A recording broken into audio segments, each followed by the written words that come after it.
Castlevania Lords of Shadow, an unusual entry into the character action genre for the series.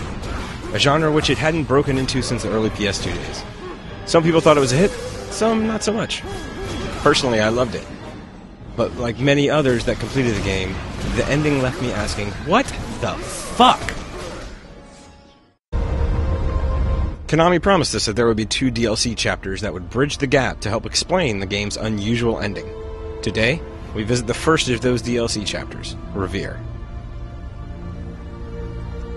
The first thing you'll notice is the presentation of the story has changed, dramatically. Instead of in-engine cutscenes, there's a beautifully crafted motion comic-like telling of our narrative, in which a character from earlier in the game, Laura, calls upon us for help. Gabriel.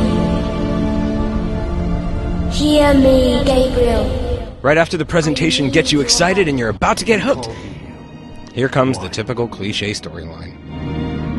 You've destroyed the Lords of Shadow, but in doing so, you have unleashed a greater evil. Ah, shit, really?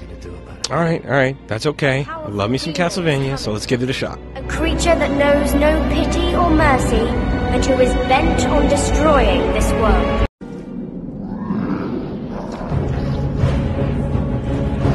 You start out with your typical walk-in-the-door mob, and as you're beating them all senseless, all of a sudden Laura pops up and starts shooting lightning at everybody.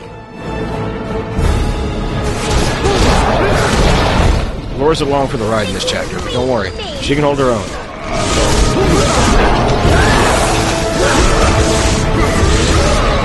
Not only that, but you get to play as her. She's a little bit squishy, but she does get to drain life from enemies, which is extremely helpful. Especially during one of her puzzles, which can feel a little unusual to watch. But the puzzles are where this DLC thrives, except for hers. You'll run into several well-thought-out puzzles along the way, from properly placing pieces on a chest-like board,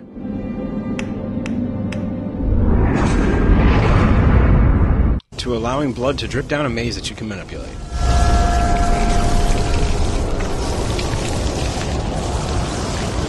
From navigating an extremely ugly creature-like toy around another board,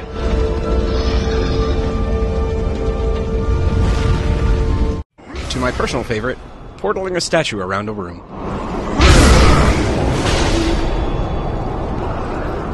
The puzzles are definitely the high point of this additional chapter of Lords of Shadow, and outside of trying to clear up the what-the-fuck moment at the end of the game, it's the main reason to play the chapter. Because you certainly don't want to play it for the platforming.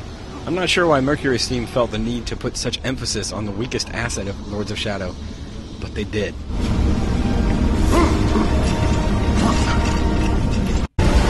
It is pretty cool that you can run on water, but don't trip. And if you jump, make sure you land on something solid. Yeah, get used to this cutscene. You'll be seeing it a lot.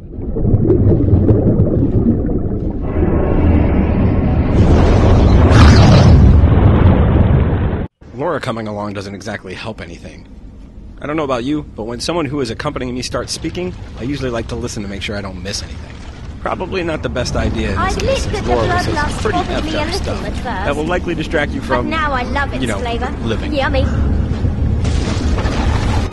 And if you haven't remembered all the quirks to the platforming, you may find yourself on a ledge trying to figure out where to go, only to fall to your death. Whether you try and jump up, to the left, to the right, or even down. That is until you finally remember, oh yeah, don't hit a direction and let the game do it auto-magically. My biggest issue with the DLC is the end. Without spoiling anything, here's what I'm talking about. Doesn't that suck? They don't give you any kind of closure at all. Makes me wish they would have released only one DLC pack with both Reverie and Resurrection on it, and then charged us like $15. Overall, if you love the game and you really want to know what the hell is going on with that ending, I would say pick it up. But really, it's like they used a wall-mounted saw to chop up one of the chapters from the original game.